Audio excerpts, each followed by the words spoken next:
মধ্যপ্রাচ্যে চলছে কঠিন রাজনৈতিক সমীকরণ।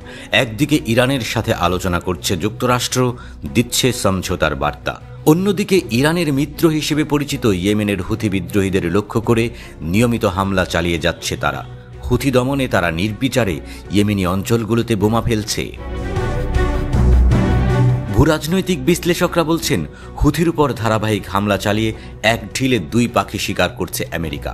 একদিকে তারা ইসরায়েলের জন্য লোহিত সাগর নিরাপদ রাখতে চায়, অন্যদিকে ইরানকে চাপে রাখার সবচেয়ে বড় উপায়ও এই হামলা। ওয়াশিংটন মূলত ইরানকে বোঝাতে চায়, আলোচনার টেবিলে সমঝোতায় না পৌঁছালে আপনাদের পরিণতিও ভালো হবে না।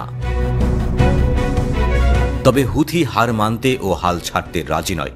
বিদ্রোহী গোষ্ঠীটি যুক্তরাষ্ট্রকে পাল্টা চোখ রাঙাচ্ছে। তারা বলছে, ইয়েমেনের উপর যে কোনো আগ্রাসনের ফল ভালো হবে না। সেই সাথে সবসময় গাজার পাশে থাকার অঙ্গীকারেও অটল হুথি। তারা বলছে, কোনো মতেই তারা ফিলিস্তিনের জনগণকে একা ফেলে যাবে না।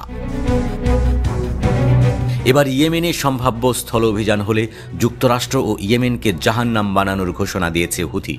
হুথি সরকারের একজন কর্মকর্তা এই কঠোর হুঁশিয়ারি দিয়েছেন। তিনি বলেন, যদি কোনো স্থল আগ্রাসন ইয়েমেনের উপর চালানো হয় তাহলে ইয়েমেনের সামরিক বাহিনী তার তীব্র প্রতিরোধ করবে, ইয়েমেন আগ্রাসনকারীদের জন্য জাহান্নাম বানিয়ে দেবে। ইয়েমেনের সুপ্রিম পলিটিক্যাল কাউন্সিলের সদস্য মোহাম্মদ আলী আল হুথি সামাজিক মাধ্যম এক্সে একটি পোস্টে লিখেছেন, ইয়েমেনে শত্রুদের সকল বিকল্প চেষ্টা ব্যর্থ হয়েছে। বোমা হামলা কিংবা আমেরিকার আগ্রাসন কোনো কিছুই গাজাকে সমর্থন করা থেকে আমাদের থামাতে পারবে না। আল হুথি আরও বলেন, কোনো প্রকার স্থল সামরিক অভিযান সফল হবে না। হুথি এর মোকাবেলা করবে জাহান্নামের আগুন এবং ন্যায়সঙ্গত শক্তি দিয়ে।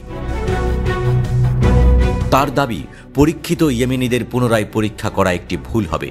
তিনি সৌদি নেতৃত্বাধীন আরব জোটের ইয়েমেন বিপ্লবের বিরুদ্ধে অভিযানের ব্যর্থতার কথা উল্লেখ করেন এবং আগ্রাসনকারীদের বিরুদ্ধে চূড়ান্ত ও নিশ্চিত বিজয়ের কথা বলেন। ইয়েমেনের সানা সরকারের এই কর্মকর্তা আরও বলেন, আমেরিকার এটা জানা উচিত যে তাদের আগ্রাসন অব্যাহত রাখা মানে তাদের প্রতিরোধ ক্ষমতা দুর্বল করা এবং তাদের বাহিনীকে দুর্বল করে যাওয়া। তারা ভবিষ্যতের প্রতিটি যুদ্ধে পরাজয় বরণ করবে।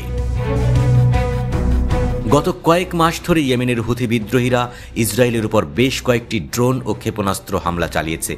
তারা লোহিত সাগরে ইসরায়েলগামী বা ইসরায়েলের সঙ্গে সম্পর্কযুক্ত বাণিজ্যিক জাহাজকেও লক্ষ্যবস্তু করেছে। হুথি বলছে, গাজায় ইসরায়েলের সামরিক অভিযানের প্রতিবাদে এবং ফিলিস্তিনিদের প্রতি সংহতি জানাতে তারা এই হামলা চালাচ্ছে। এর জবাবে যুক্তরাষ্ট্র ইয়েমেনে হুথিদের বিভিন্ন লক্ষ্যবস্তুতে একাধিক বিমান হামলা চালিয়েছে। এই পরিস্থিতিতে আল হুথির এই মন্তব্য অত্যন্ত তাৎপর্যপূর্ণ বলে মনে করা হচ্ছে।